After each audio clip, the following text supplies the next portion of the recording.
Hi hello welcome to learning சென்சிட்டி. So இந்த வீடியோவில் பார்க்க போகிறது இப்போ பார்த்தீங்கன்னா ஏஎல்பி டெக்னீஷியன் எக்ஸாம் நடந்துகிட்ருக்கு. இந்த நடந்தக்கூடிய இந்த 2 நாள் தேர்வில் பார்த்தீங்கன்னா ஷிஃப்ட் 1, ஷிஃப்ட் 2 மற்றும் ஷிஃப்ட் 3 இந்த மாதிரி எக்ஸாம் நடக்குது. இதில் நடந்த கொஷின்ஸ்லாம் பார்த்தீங்க அப்படின்னாலே ரொம்ப ஈஸியான கொஷின்ஸ் தான் இருக்குது. மேலும் எழுதினவங்களும் பார்த்தீங்கன்னா பல்வேறு எல்லாம் என்ன சொல்கிறாங்க அப்படின்னா கொஷின்ஸ் எல்லாம் ஈஸியாக தான் இருக்குது. முக்கியமாக ஜென்ரல் நாலேஜ் கொஷின்ஸ் அதிகமாக வருது அப்படின்னு சொல்லியிருக்காங்க. மித்தபடி ஆப்டிடியூட் ரீசனிங்குமே ஈஸியாக தான் இருக்குது அப்படின்னு சொல்லியிருக்காங்க. ஸோ எனக்கு வரைக்கும் கமெண்ட் வந்த வரைக்கும் ஈஸி தான் எக்ஸாம் அப்படின்னு சொல்லியிருக்காங்க. ஸோ அந்த வகையில் வரக்கூட ஏஎல்பி அண்ட் டெக்னிக்ஸ் எக்ஸாம் எழுத போகிறாங்க and group D exam and RPF எக்ஸாமுக்காக. ஸோ பிரத்யேகமாக பார்த்தீங்கன்னா கட்டாயம் கேட்கலாம் என எதிர்பார்க்கக்கூடிய முக்கியமான புதிய கேள்விகள் இந்த வீடியோவில் நம்ம பார்க்கலாம். ஸோ 50 கேள்விகளை உங்களுக்காக கொண்டு வந்திருக்கேன். வீடியோ இறுதி வரைக்கும் பாருங்கள். ஸோ வெரி இம்பார்ட்டன்ட் கேள்விகள், வாங்க நம்ம பார்க்கலாம்.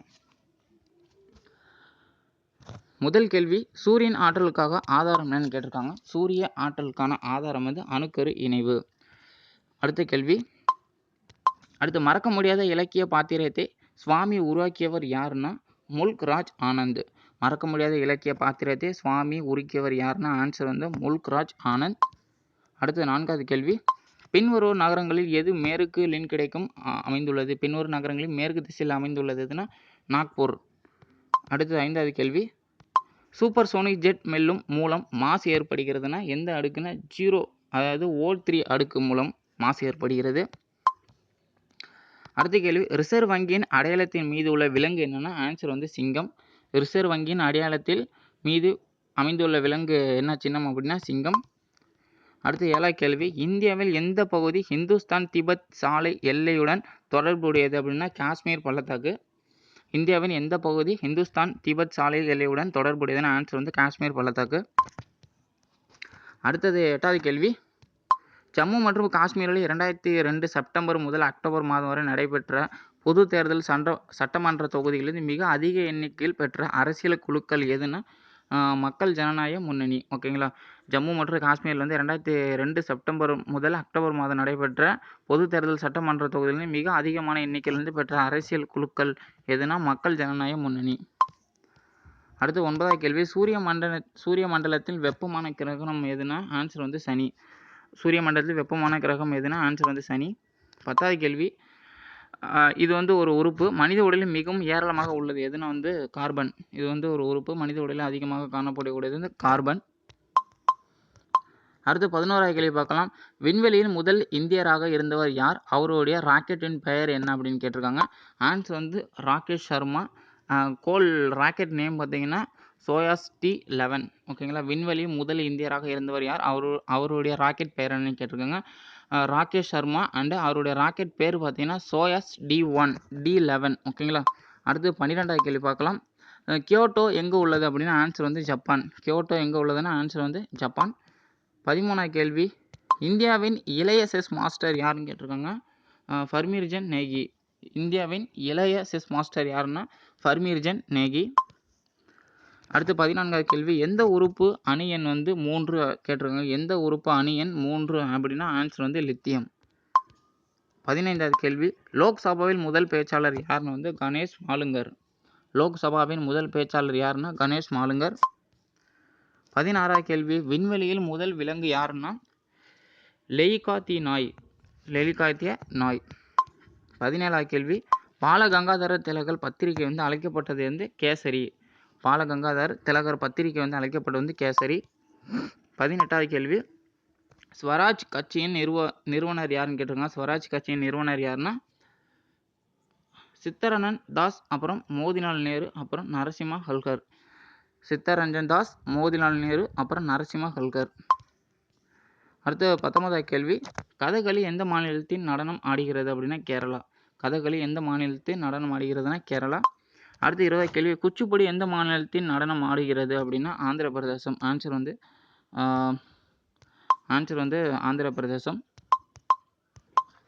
அடுத்தது 21வது கேள்வி பார்க்கலாம். டிபி நாள் எப்போதுன்னா ஆன்சர் மார்ச் 24. டிபி நாள் எப்போதுன்னா மார்ச் 24. 22வது கேள்வி, எந்த ஆண்டில் ரவுலட் சட்டம் இயற்றப்பட்டதுன்னா பிப்ரவரி 1919. எந்த ஆண்டு ரவுலட் சட்டம் இயற்றப்பட்டதுன்னா 1919. இன்னொரு முக்கியமான விஷயம், சோசியல் கொஸ்டின் கேட்டிருக்காங்க அதிகபட்சம் அப்படின்னு சொல்லியிருக்காங்க. ஸோ அதனால் சோசியல் நல்லா படிச்சுக்கோங்க. அடுத்த வழியில் நம்ம சோசியல் சயின்ஸ் எல்லாமே நம்ம பார்க்கலாம். தொடர்ந்து நம்ம சேனலில் இணைந்துருங்க. அடுத்து 23வது கேள்வி, இந்திய அரசியலமைப்பு திருத்தம் செய்யப்பட்டது எப்போனா டிசம்பர் 28, 1962. இந்திய அரசியலமைப்பு திருத்தம் செய்யப்பட்டது எப்போனா 28 டிசம்பர் 1962. அண்டு 24வது கேள்வி மகாராணா பிரதாப்பின் குதிரையின் பெயர் என்னன்னு கேட்டிருக்காங்க. சேடக். மகாராணா பிரதாப்பின் குதிரையின் பெயர் என்னன்னா சேடக். அடுத்த கேள்வி அடுத்து 25வது கேள்வி, முதல் சர்வதேச கிரிக்கெட் போட்டியில் இடம் பிடித்தது அமெரிக்கா விசஸ் பிரிட்டிஷ் போர்ச்சுகீசியர்கள் கனேடிய மாகாணம். ஸோ முதல் சர்வதேச கிரிக்கெட் போட்டியில் இடம் பிடித்தது அமெரிக்கா விஸ் பிரிட்டிஷ் எங்கே அப்படின்னா கனேடிய மாகாணம். ஓகேங்களா. அடுத்தது 26வது கேள்வி, எந்த நாட்டில் தம்புள்ளை தங்க கோயில் உள்ளது? எந்த நாட்டில் தம்புள்ளை தங்க கோயில் உள்ளது அப்படின்னா இலங்கை. ஓகேங்களா. ஆன்சர் இலங்கை. 27வது கேள்வி, சைப்ரலின் தலைநகரம் என்னன்னு கேட்டிருக்காங்க. சைப்ரலின் தலைநகரம் ஆன்சர் நிக்கோசியா. சைப்ரலின் தலைநகரம் ஆன்சர் நிக்கோசியா. 28வது கேள்வி, எந்த நதி வங்கத்தின் துன்பம் என அறியப்படுகிறது அப்படின்னா தாமோதர் நதி. எந்த நதி வங்கத்தின் துன்பம் என அழைக்கப்படுகிறதுனா ஆன்சர் தாமோதர் நதி. 29வது கேள்வி, எந்த அரசியலமைப்பு திருத்தம் மூலம் வாக்குகளின் வயது 21 ஆண்டுகளில் இருந்து 18 ஆண்டுகளாக குறைக்கப்பட்டது அப்படின்னா 62வது திருத்தத்தின் மூலம். ஓகேங்களா. அடுத்து 30வது கேள்வி, சந்திரனுக்கு முதல் செயற்கைக்கோள் தொடங்கப்பட்டது லூனா 10. சந்திரனுக்கு முதல் செயற்கைக்கோள் தொடங்கப்பட்டது லூனா 10. அடுத்து 31வது கேள்வி பார்க்கலாம். சுவாமி விவேகானந்தன் சிகாகோ நகரத்தில் நடந்த உலக மாநாட்டிலிருந்து உரையாற்றினார் எப்போ அப்படின்னா செப்டம்பர் 11 முதல் 27 வரை 1893ஆம் ஆண்டு. சுவாமி விவேகானந்தர் சிகாகோ நகரத்திலிருந்து நடந்த உலக மாநாட்டிலிருந்து எப்போ உரையாற்றினார் அப்படின்னா செப்டம்பர் 11 முதல் 27 வரை. எந்த ஆண்டு அப்படின்னா 1893. 32வது கேள்வி பார்க்கலாம். அருணா ஆசிஃப் அலி எந்த பிரபல சமத்துவத்துடன் தொடர்புடையவர்?